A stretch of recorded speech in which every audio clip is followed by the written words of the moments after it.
Shirley spent her youth in residential schools separated from family, culture, and Indigenous language. Later in life, she returned back to Shingwauk Hall, now a university, to pursue her education, become chancellor, and return her land back to her community.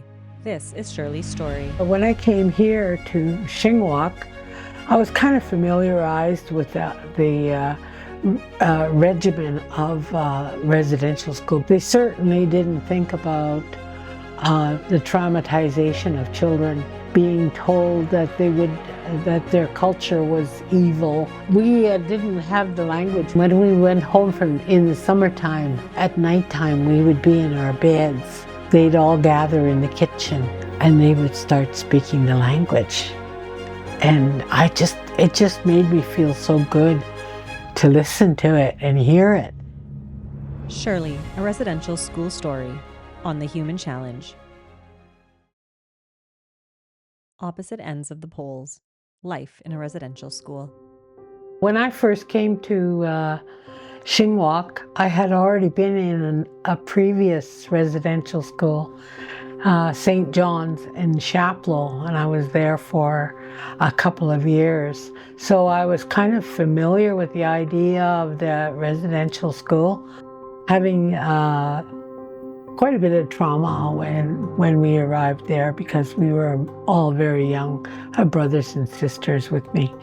But when I came here to Shingwauk, I was kind of familiarized with the regimen of residential school because it's all regimental. You have times for everything that you do, and you know, coming into a residential school again, knowing you're leaving your community, your family, your friends, and you have to adjust to a whole different lifestyle than what you're used to, which is at the opposite ends of the poles in terms of Indigenous life and being governed by the Government of Canada on a strictly run church supervised institution. Mm-hmm. So that was quite a change that they expected children to go through and be able to handle that and not be traumatized by that, because they certainly didn't think about the traumatization of children being taken from their homes, being told not to speak their languages, being told that that their culture was evil.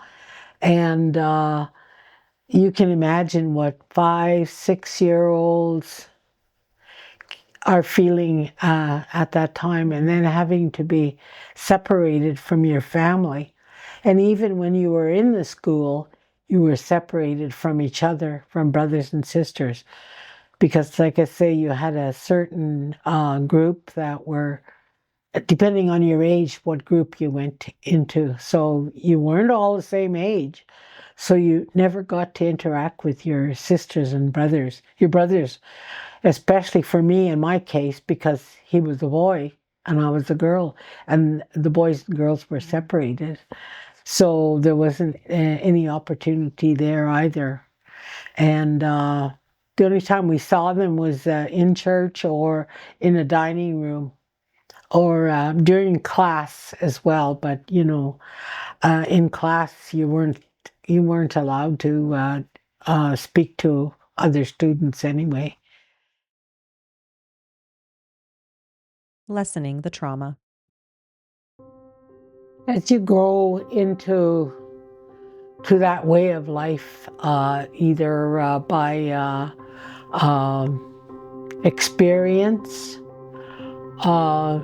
through you know, your relationship between other children that are in the school, you know that you had to find a way to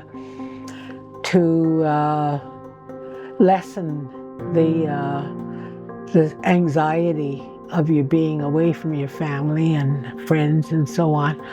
So you made friends with children, the other children, and some of you became a close group, and so that helped a lot. Children were very resilient at that time, because as you're growing up, you know what you learn. Mm-hmm. And sometimes when people make statements about how we could have done this or done that within the life of the school, they have to remember that when they're little children, you don't have that freedom of making your own way. There's always the authority that's over you, telling you when you could speak or you couldn't speak, or you could, do certain things. So that was a difficult part within living in a residential school. Missing the language. When I came to the school, I didn't speak my Cree language, because my grandfather at that time had become an Anglican church worker. So they were told not to speak the language to us anymore. So they didn't. Mm-hmm. And we didn't learn it. I didn't know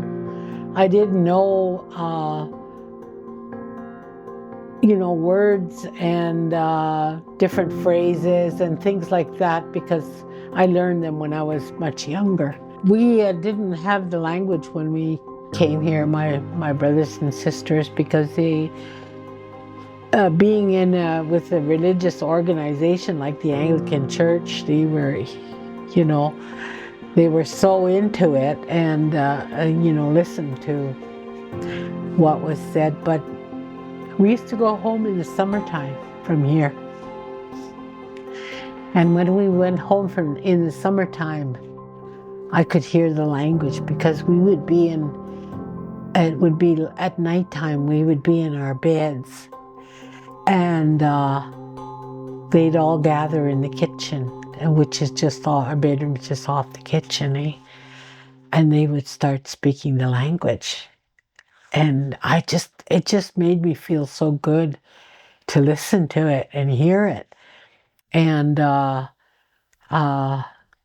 it would sort of lull me to sleep, and I would feel comfortable again in being back home and hearing them talk. And they never talked very loud. They talked in very low voices. And like they felt like they were doing something wrong, So,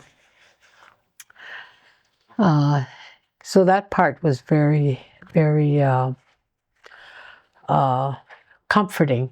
Mm-hmm. Comforting. And unfortunately, it didn't last too long, because it was just for the summer, the 2 months of July and August. And at the end of August, we had to come back to this school. The 60-year-old student. I've had a long relationship with this school. It's been at least 76 years that I have had a relationship with the school. Because when I came here as a child, I was here for 9 years. And then much later, after I'd gone away and got jobs and got married, raised a family, and so on, I decided when they were all grown, I would come back to school. I always wanted to get a basic education in art. Okay. So that was my program. That when I came back here, but you learn much more than just art. You have to take everything else that goes along with it. So I started back here as a student uh, almost at the age of 60. Wow. So it was exciting. Yeah. And I had incredible teachers, and I loved my time with the other students, and I just enjoyed being with them. And when we'd start to talk about First Nations, then they'd all ask me the questions and so on, you know. And so it was exciting being in there. And then I graduated from here. Restoring culture, becoming the first chancellor. A few years later,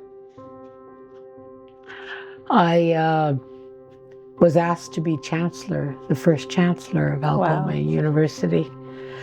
That's just when they got their accreditation to be a university. They were a college university at one time, but this is when they got their full, I forget what you call it, designation. Yeah. And I was asked to be the first chancellor of Algoma University. So that, and then being the chancellor, then I was on the board, and I got involved in the politics of the school and the programming and looking at everything that comes out of the university, and you know, their views of Indigenous education and so on. So I was at the right place. I was in the boardroom where anything that I needed to say, because I represented also the children of Shingwauk, which are a group that myself and a group of other former students from the Shingwauk school had put together. So I was very, very active in that area.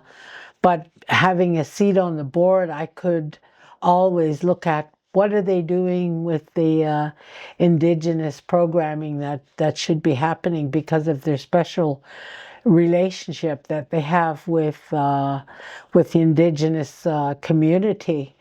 And so I was lucky to be on the board and speak up. And they had other Indigenous people from the First Nations around here, like Garden River and Batchewana, Métis Center, the Friendship Center, and so on. So there was quite a wide group of Indigenous people on the board, which I enjoyed being on. Yeah. Yeah.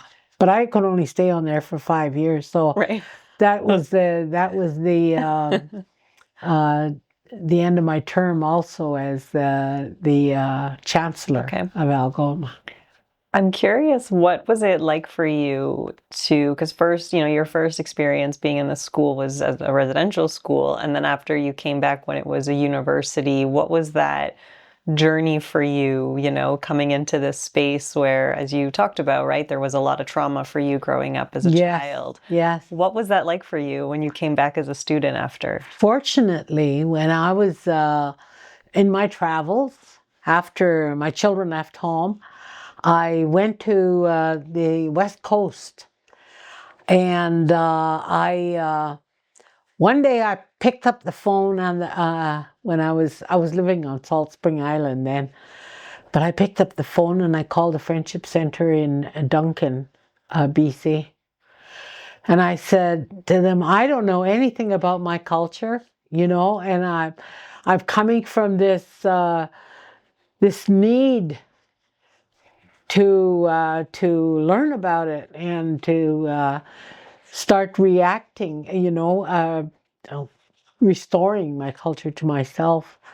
And I said, I'm not from here. I'm a Cree from Northern Ontario, and but I still I want to start by feeling that the Indigenous population around me and the activities of what they do ceremonially, culturally, and getting together with people who are going through education, because I know a lot about that now, and you know, all that kind of stuff. Yeah, so that, and coming back here, I was fine with it.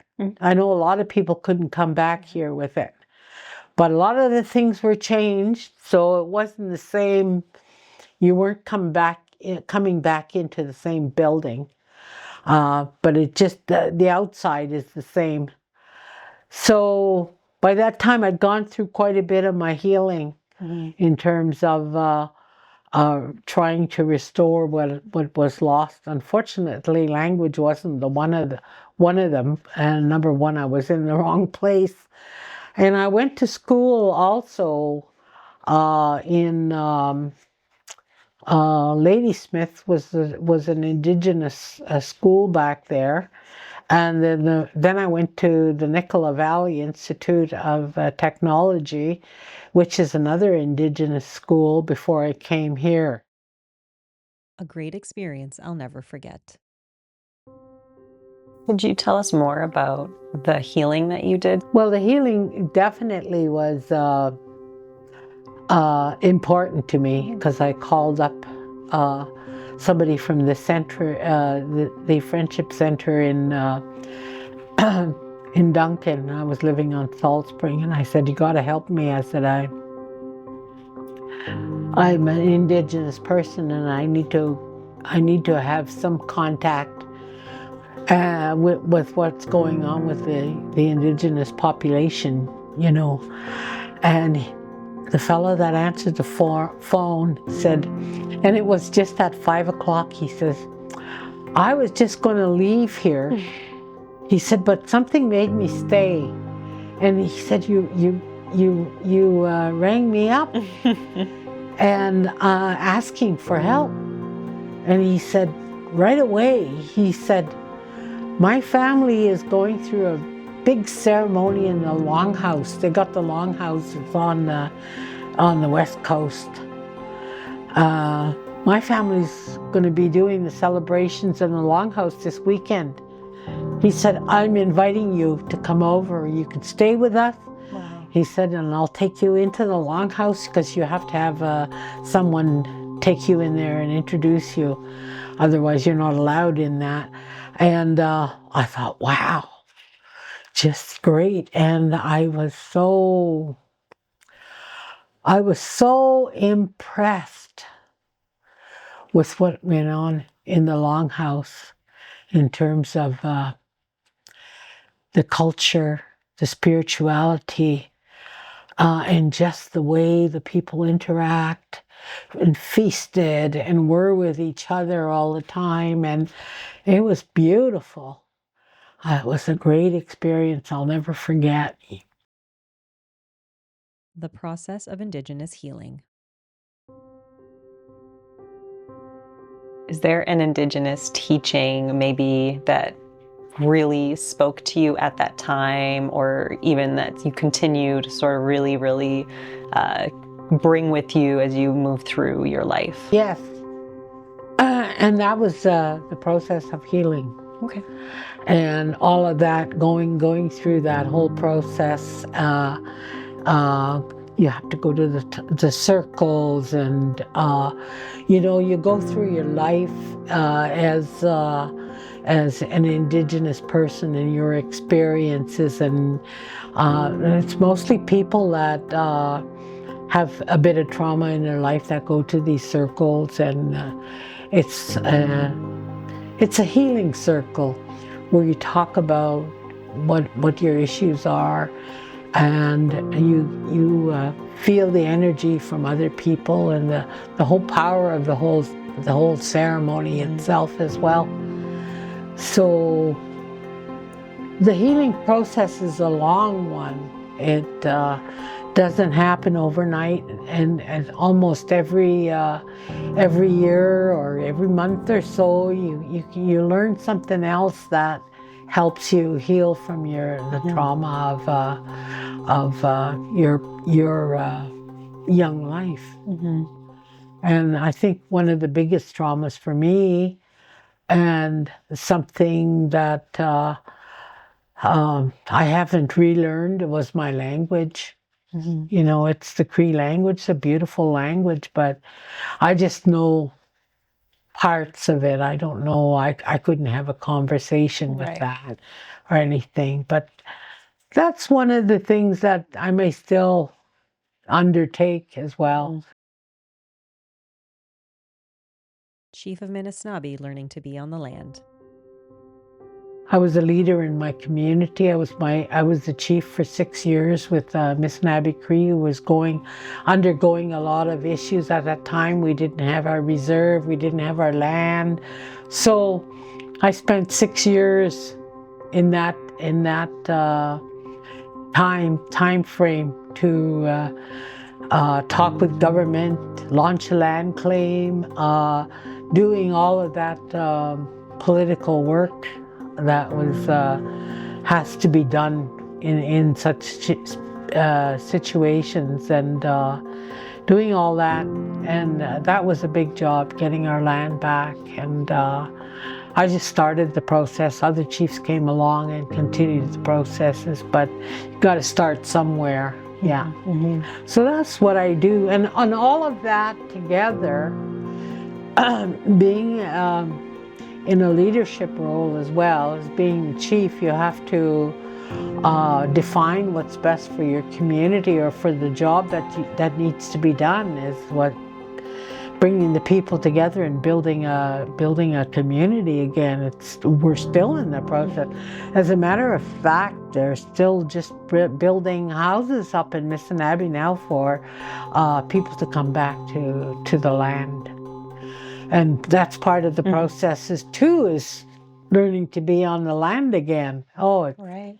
It's never ending. So, yeah, I that's what I've been busy doing all these years, and it's been quite a journey, and that's why I guess I'm able to share all of this. Shirley, a residential school story. The book is called Shirley, a Residential School Story, and it's about me when I'm in the age about 10 to 13, somewhere in there. There's the span in there. Joanne Robertson, who is an Indigenous person as well, wrote the book. She did such an incredible job with the book. And the special thing that she did is she took photographs, old photographs. She didn't take them, but they were here in our archives of the school, and overlaid it with drawings of me as a child there. So you had the black and white backgrounds, and I was in color. Wow. And as a child in the school. And she did that all the way through, and I thought, wow, that's a story, but the photographs in the back speak to the truth of the story. So I thought that was a brilliant way of writing that book, which was Joanne is such a wonderful person, and she agonized over this book and how we were going to get it out so that we didn't traumatize the younger generation. That's really important. Right. So I do believe the stories in there. There's a number of different stories that are in the book, of the different activities that happen, the different things. Some of them were sad, some of them were comical. So we tried to keep a balance, because we wanted the younger readership to be able to read it and not be traumatized. And I think she did an incredible job in that. Do you have a favorite story or part in that book? Yeah, she did this one where we used to go down in the morning. You have to look at this building. On one floor was dormitories, and there was about 40 to 50 children in the dormitories, and we had duties. that we had to do. Like, there was nobody hired here to look after us. Everything we did, we had to do. We had to scrub the floors, we had to do the dishes, we had to do the cooking, we had to do everything as children.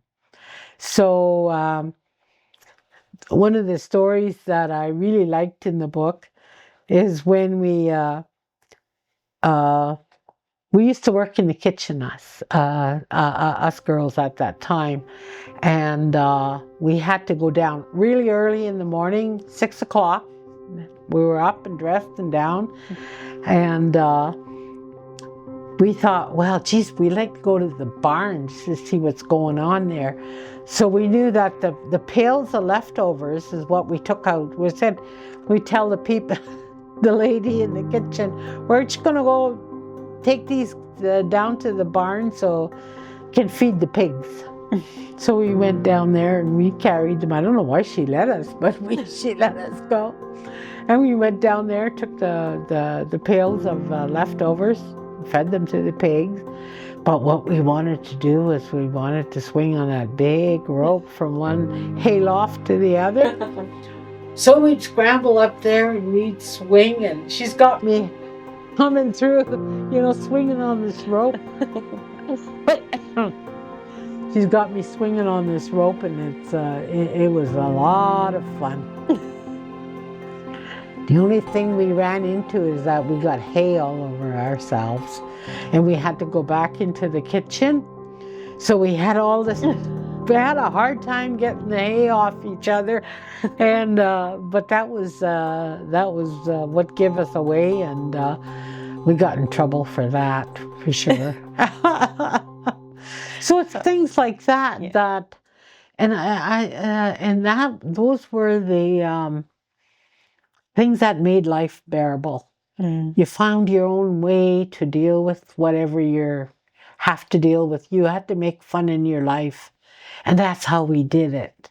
And it was always something like that going on, We'd go for walks, and we'd hang around each other, go into the park, and things like that we were in our own little groups, and we told our stories, our family stories, and a lot of us were related, so we were cousins and things like that. So that really helped to make life normal in that situation. Remembering and relearning language. I've been to a number of language programs, including a couple of years here. But that was the Ojibwe language, and I'm not an Ojibwe. I'm a Cree. Okay. But I still don't even know how to speak the Ojibwe language. But I have more remembrance of the Cree language because I had heard it when I was a child, and was surrounded by it. So those things are familiar, and we had a number of courses that we were taking, but I was always doing something when the courses were on. So I didn't get that chance to really do that, but something in my senior years I might be able to do, depends on how busy I am. I'm still really busy. You sound really busy. Yeah. Honoring Indigenous language through things like National Indigenous Languages Day, does that mean something to you? Does it? Oh, absolutely. Tell us more, like why it's so important for not even just for you, but for everyone. I'm also very impressed for these young people that go back to school and learn the language. Like, I know how difficult it is because I tried it. You have to have conversations with other people who are learning the language, but that's not always possible because you go your separate ways after class and you don't have that interaction.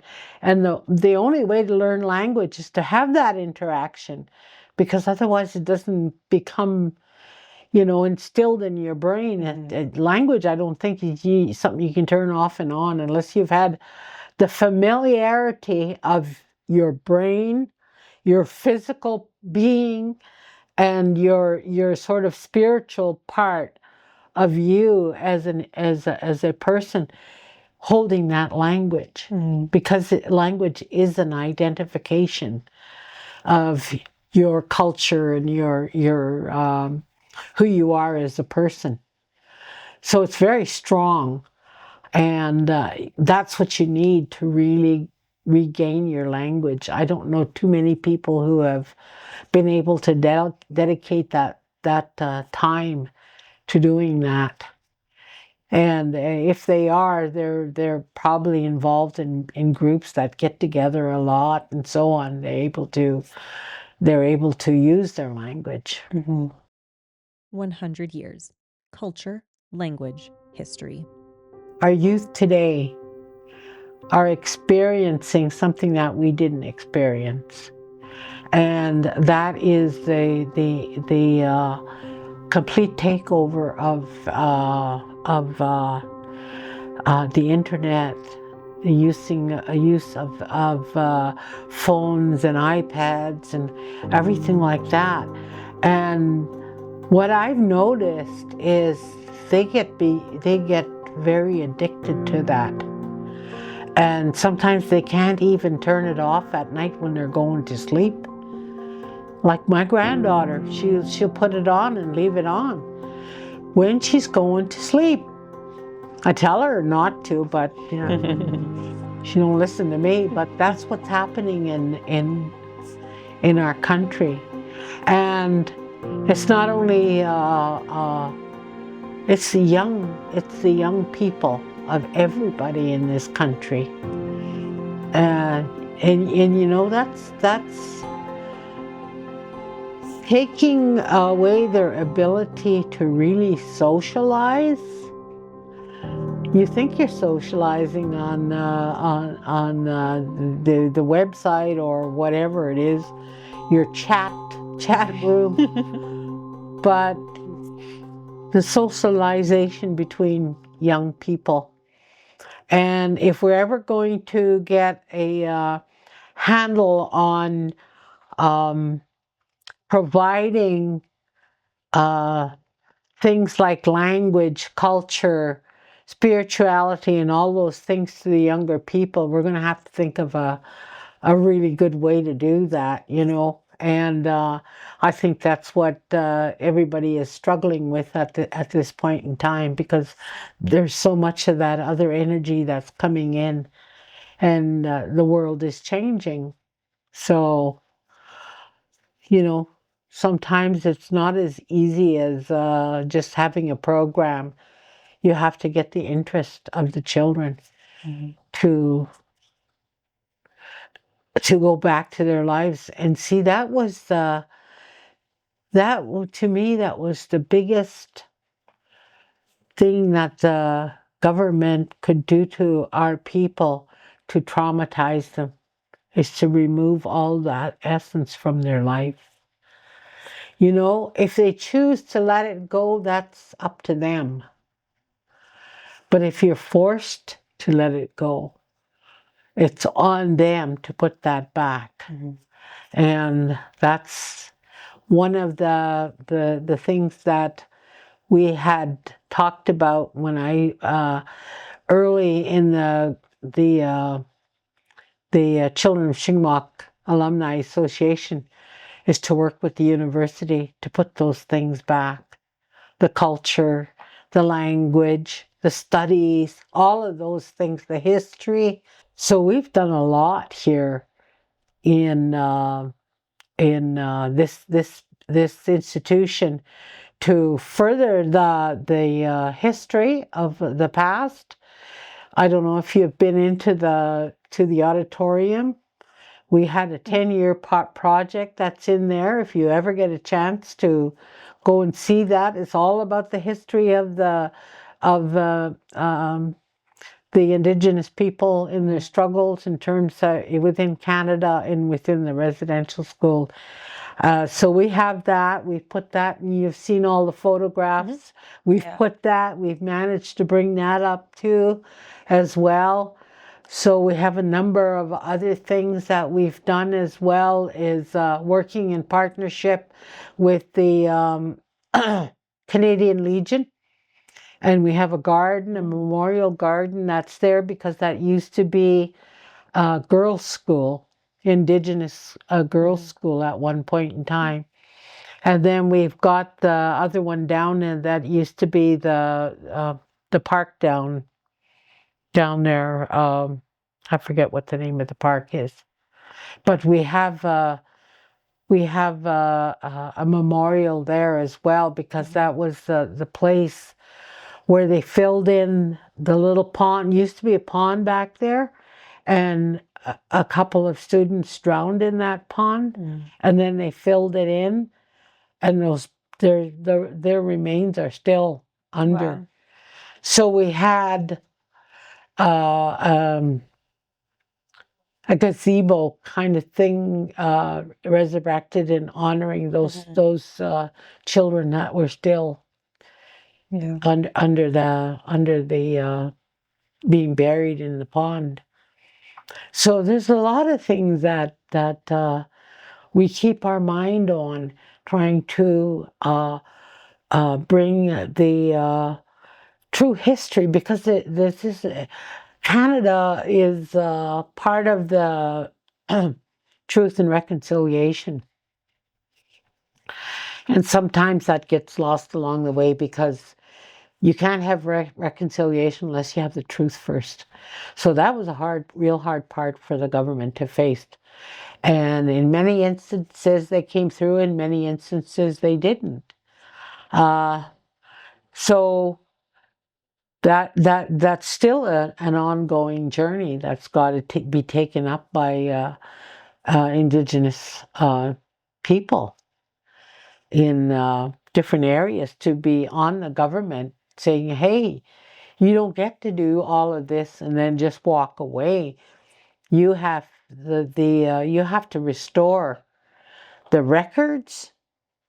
They have all the records in Ottawa, and some of them are being destroyed without our consent on those of the families. So there's, and then of course there's all the you remember what happened in Kamloops with all the Indigenous people being buried there and nobody knowing about it. Yeah. So that was just a horrible thing. So it's a continuation of uncovering all of these things, and we can't have reconciliations till that's done. We can strive towards reconciliation, but the government has to be willing, and the church has to be willing to tell the truth about what happened. And it's like pulling their feet to the fire. We can't give up. Future generations will be doing the same thing, maybe even with more emphasis on you did wrong and you're going to restore the culture the way it was, or do something that's going to allow Indigenous people to regain what was theirs in the first place. Yeah. That's the thing I want to say, is that it takes a lot of people to do that. It takes heart. It takes interest. And so families have to gather together and say, what's my interest in this? So they can identify what they need to do. And then when you get one family and another one and so on, it can work to, it's not going to be easy. It's going to take a long time. I always say they took away our language in that, in the past 100 years or so. It may take 100 years or so again to restore all of that. But I believe it can be done. The Human Challenge. Hosted by Vanessa Ferlano. Guest, Shirley Horn. Cinematography by Shay McClurg. Producer, Vanessa Ferlano, Vienna Studios, Inc. Special thank you to Algoma University and the Children of Shingwauk Alumni Association. Filmed in the Elder Room at Shingwauk Anishinaabe Students Lounge. The Human Challenge is available on all podcasting platforms, including SiriusXM, and also airs on Rogers TV.